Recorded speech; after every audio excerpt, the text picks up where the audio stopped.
Скопје завиено во чад, гаснење од земја и од воздух. Нападната новинарска екипа, приведен собственик и еден повреден пожарникар е пресекот на пожарот кој утрово избувна на отпад за старо железо во Скопско Визбегово. Пожарот е локализиран и под контрола. Нема опасност да се прошири, но за целосно гаснење ќе биде потребно време. Пожарот избувна нешто пред 9 часот на отпадот за старо железо регистриран на име на фирмата АСД Метал Груп. Причините за сега не се познати, но набрзо се шири бидејќи има складирани стари возила со кабли и гуми на кои не е испуштено маслото. На местото пристига 4 пожарникарски возила, еден модифициран хермелин со цистерна и се прави дотур на вода со цистерни на водовод и на скопските пожарникари.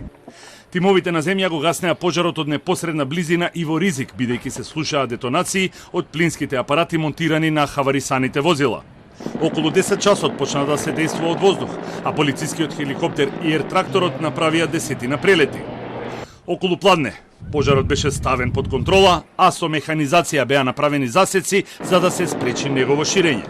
Градоначалникот на општината Шуто Ризари Курто Дудуш изјави дека отпадот имал валидна дозвола за работа која истекла во февруари, поднеле барање за нова, а општината дала позитивно мислење. Министерството за животна средина му има издадено дозвола за работа во 2019, во 2020 и дозволата важела до февруар 2025, меѓутоа во новември 2024, колку што знаеме ние во општината, имаат поднесено ново барање. До каде е барањето не знаеме, меѓутоа кај нас се бара само мислење за продолжување на нивната дозвола за работа во Министерство за животна средина. Од Министерството за животна средина соопштија дека отпадот има дозвола за работа издадена во декември 2024 година со трајност од 10 години, односно до 2034 година. Според официјално достапните податоци, АСД Метал Груп е основана во 2019 година. Дејноста е трговија на големо со отпадоци. Собственички се Катерина Илиевска и Маја Караманова.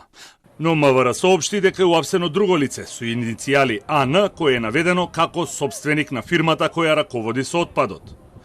Во листата на лица на компанијата само едно име и презиме се совпаѓа со овие иницијали.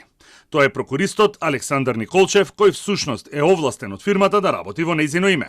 Во декември 2020 година тој бил избришан. Лицето со иницијали АН беше приведено бидејќи новинарска екипа која известуваше од терен беше физички нападната и им беше демолирана опремата, а осомничениот при приведувањето пружаше отпор.